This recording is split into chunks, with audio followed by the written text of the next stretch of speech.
Hey everyone, Mulgo Kirby here with a quick guide for the Yama Combat Achievements.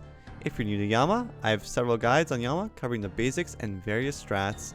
This guide will focus specifically on the combat achievement strats. Let's get right into it. First of all, there's a few quick ones here. Get 1 KC and get 50 KC, pretty straightforward. Check out some of my other guides to learn the basics of the boss. There's also the lower tier speedrun tasks. We can speed these for now, as getting the Grandmaster Speedrun will get these automatically. That leaves us with 7 tasks. First off, there's no toppings, no drinks, thanks. For this one, you simply beat Yama with no potions and no healing other than pizzas.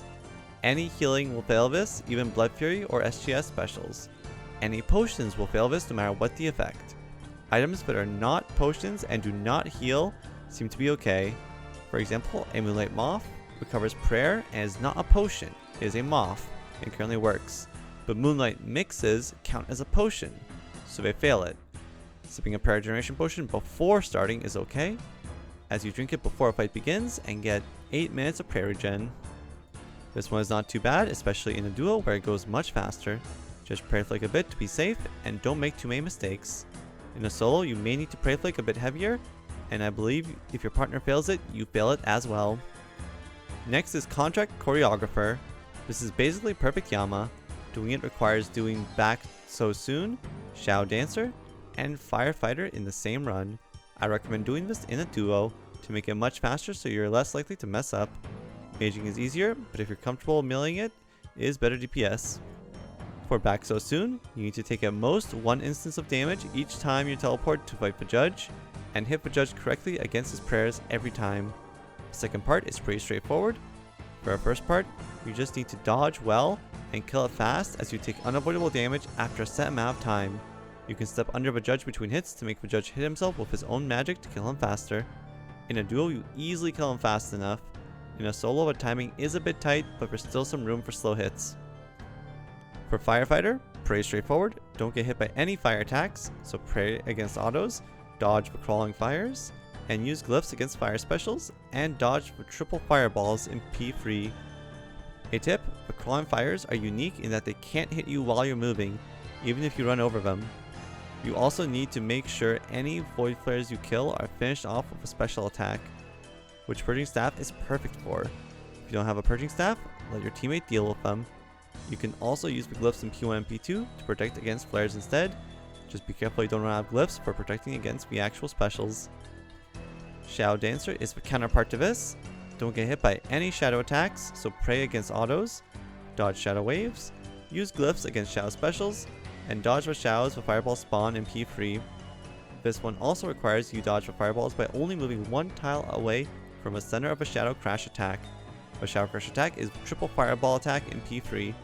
You need to dodge 1 tile away perpendicular to the line of fireballs, as that's where the safe spot in the hourglass shape is. This is probably the trickiest part of the CA. If you're comfortable with free tick melee, this won't be so bad. Otherwise, Mage may be easier for you to learn. My early Yama Mage guide can be very helpful for extra tips here, along with my old tile markers from that guide to simplify the dodge. My current tile markers are catered to making contracts easier. A quick tip on dodging the shadow crash: the fireball deals damage but tick before the shadows appear, so watch out. Assuming you're not under the fireball, you have until the tick the fireball explodes to move to the correct tile. As the tick after a fireball explodes, it will check your starting position to see if you're in the correct tile to avoid the shadows correctly. Once again, this one will be much easier to do in a duo, so I recommend that. If you're doing a mage setup, here is an example of how to deal with the fireballs that spawn at the same time as one of the waves. Be warned that this one does have an auto attack being cast at the same time Yama spawns the fireballs, which normally Yama does not do until the second set of fireball spawns, so don't get fooled by this one. Next is the Yama Speed-Runner task. For this one, you need to average 234 over your 4 most recent kills. You can tally out in between kills, and even tally out on a slow kill to avoid ruining your streak of fast times. For this one, I will commentate over a speedrun to show what to do. Before a fight begins, you're going to want to spellbook swap so you can cast your Mark of Darkness while you have Purging Staff equipped, and so you can summon your Thrall, And then go back to Arceus one more time so you can summon your depth charge a little bit after a fight begins. Note that the only purpose of a Mark of Darkness is so that during P3 we will have it active to get the attack speed increase by dodging the Shadow Crash attack perfectly. Check out my guide on Free to Camberlight for more details on this. Careful not to lose your Venge, and make sure to use your Venge to take big damage from all the specials Yama does. After you take that initial Venge, you can cast your depth charge, and if you're comfortable with flinching, you could Venge early. Otherwise, wait till Venge, till when the next special attack happens. Make sure you go for all your Burning Claw specs and Surge Pod Dose during this P1, as we're hoping to get a really fast P1 here to save some HP for Venging P2. Venge is a huge time saving this run, so it's very important to do it right. Here, just go very fast. Do your mage hit into melee hit into mage hit. You can also step under it in between hits to make it hit itself, but you should be able to kill it pretty fast regardless with a mage melee combo. Okay, here, now be ready. So you want to Venge the specials, so make sure your HP is very high. So if you get the Meteor special, what you want to do is DD, so you share the damage, and go in the very center. You'll both take like an 80 or something. It's very important that you're both under a ball, otherwise it will one-shot you if only one of you is under it in the exact center. If you get the Shadow special instead, you want to move at some point after Yama casts a spell, so that the Shadow special will do more damage, as it deals a lot higher damage if you move. Also try to get off another depth charge and a Ferrari summon during that P2 if you can, so they'll be ready for P3. In between hits, you can also heal up using these Snowy Knights or even Snowy Knight mixes so that you can heal your teammate at the same time for extra healing. It's a nice way to just get your HP up fast without losing any ticks. Now we get to P3. It's very important because we're on Venge, but you do not take any accidental melees early on, because then the boss will spawn Void Flares and you'll need to try to kill them so the boss doesn't heal a lot, and that's going to be very slow. Our goal here is just to kill it before it spawns with 2 guaranteed Void Flares partway through the fight, which we should easily get in a setup like this. If you know how to free tick melee, it's going to help a lot for your DPS here. I'll be releasing a shorter guide soon on it, but I do have a guide at the moment out. Once Yama's almost dead, feel free to just go aggressive, you know, dump all your specs, even take Venges. And yeah, there you go, and it's done. And so that's the general method. Obviously, if you're getting bad RNG and the kill seeming slow, we can always tell you out partway through, as it's just your last 4 completed kills is what will count towards checking if you got the task. So you're allowed to tell you out even partway through a kill if you want.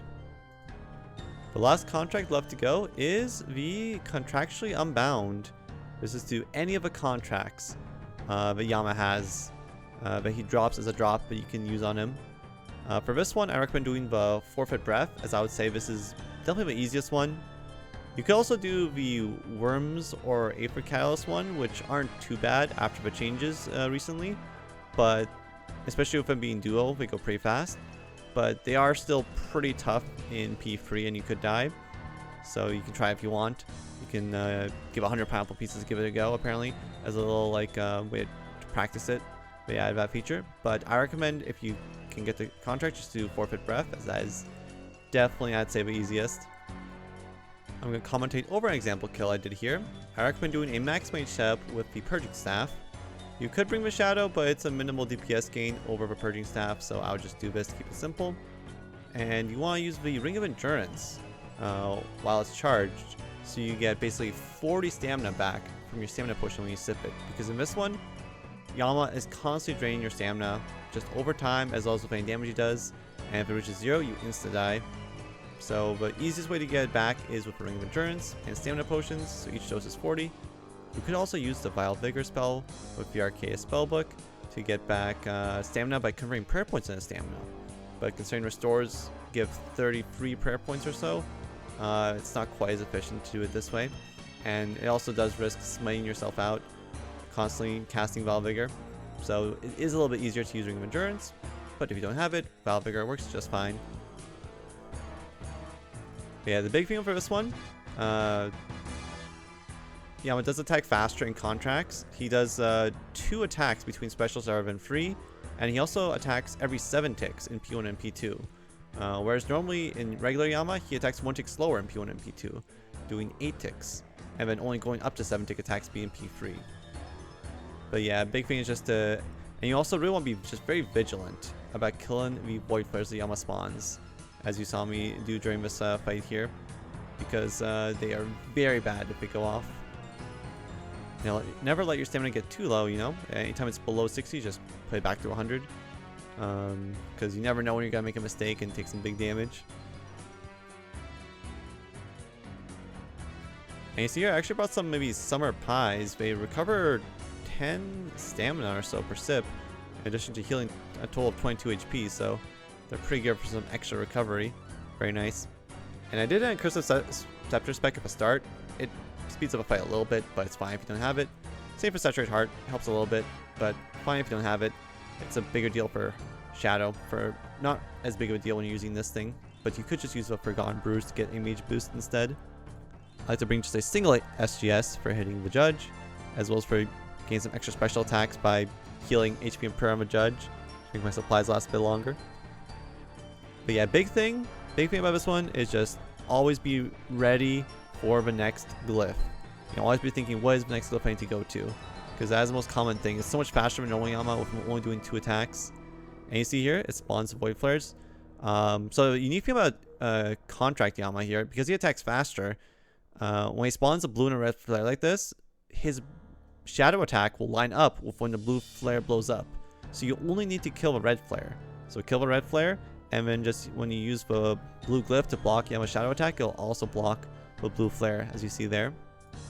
Big thing here, see these little tile markers here? I use them to do a tick perfect dodge on that meatball there. Basically, when the meatball is about to, after I step on a glyph to block the meatball, if I see the waves go over that little red Tetris piece, I know I can safely click to walk over the waves, because the meatball makes you start walking, so it's a bit more tick perfect to dodge. So it's a nice little trick having those tile markers.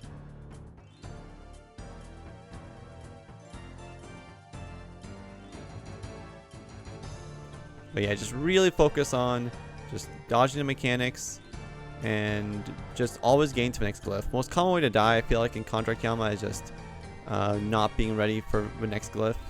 So always be thinking about where to go next is the main thing. And yeah, be very careful to make sure your Mark of Darkness is always active. As long as you have your Purging Staff equipped when you cast it, it lasts for 5 minutes. So just try not to cast it by accident while your Purging Staff is off. Now in P3, this is where these tiles come in. So basically the first set of waves, I do a little trick here I call the big skip. Because this first set of waves here that comes after, like, there's been no waves for a while, it's always the same.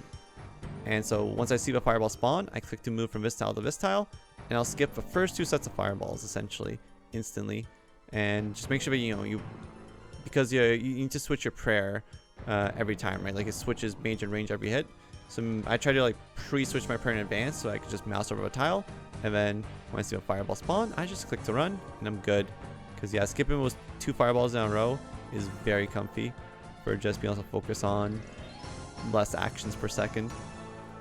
But yeah, whenever the Void Flare spawn, be sure to kill them nice and quick. I mean, don't rush so much that you die and get hit, but don't leave them alive for so long that then you realize waves are coming and you're in trouble. Okay, here's another big skip. It's been a while since the last wave, so you know it's going to be a big skip wave. And just, yeah, pray to pick the next prayer in advance so you're good. Easy skip. Now, these next 2 waves come after a big skip. They are a bit random. So I go to the very back and do a little trick here. So if they spawn left or right shifted, I wait till the center of the wave is touching either the red tile or the tile before it. And then I can do an L to dodge it. That is my cue. Whereas if I get a normal wave, it's just going down the center, I do the usual method of my tile markers that I do in regular Yama, which is just if I'm on green and the wave is on green, I can click to run. But when the waves are shifted, they're not just shifted to the left, they're also shifted vertically 1 tile, which is why you have to kind of like stand on one of these rows. See these little rows I made with my tile markers? You stand on one of those rows, and then you can do the L tech. If you're not on one of these rows, you'd have to pre-move to the right sort of like column to be able to correctly dodge. But by staying on one of these rows, and like this very back red tile is a row, I just didn't mark out a row because it looks messy. But you can just see how, like, you know, every second set of tiles is a row. But yeah, that little L tech makes it much easier to deal with those shifted waves. Those shifted waves are very confusing the first time you do Contract Yama. That is what gave me the most trouble. But with this strat, going to the very back, you have lots of time to think, and you don't have to like pre-move to the left or right side. You can just, you know, stand on this tile, and then once you see it lined up, you just click to do L, and you're good. Makes it much simpler. But yeah, and just, you know, just make sure you keep up your HP, you know, keep up your stamina in case you make a mistake, so you don't get comboed. And you're good. You know, use the purging staff special attack so you can attack faster. But yeah, main thing is just being able to dodge those shifted waves and doing the big skip. Those two things alone make it much easier to get through P3. And yeah, that is Forfeit Breath cleared. I would definitely say this is the easiest contract you could do. Also, just for reference, here is a clip of me doing this with my tiles cleaned up. As in my previous one you saw, I had a bunch of extra tiles which are for a different contract. Just, you know, all these different colors. These are really the only tiles you need, the little Tetris pieces near the glyphs for when the meatball makes you walk, and these little Christmas tree tiles for dealing with the waves and the scuffed waves. So I will have these tile markers in the description. But yeah, that is the guide. I will be releasing more detailed guides for basically all the contracts, but I want to get just a quick one done here to give you an idea of what to do here. I will also upload a unlisted video in the description that has just a whole bunch of these example runs for me doing these combat achievements and this Forfeit Breath with just unedited full runs, so you can just watch them and sort of have more of a reference to look at of how to do the strats, including a Val Vigor run I did of this Forfeit Breath thing, which, like I said, Val Vigor, it's a bit more effort, but it's not that bad. But definitely it's a lot more chill for Ring of Endurance tech, I would say. But yeah, I hope this video has helped you get your CAs done. And reminder, you know, if you have trouble with any of the CAs, I do have other videos, like a Fruitic Melee video and like a mage. It was pretty early on, but like a guide for like how to mage, which had like dodging the waves and dodging the fireballs. So those can help you with some extra tips if you need them. But yeah, hope you enjoyed the video. Good luck on your CAs and your contracts. And peace, everybody.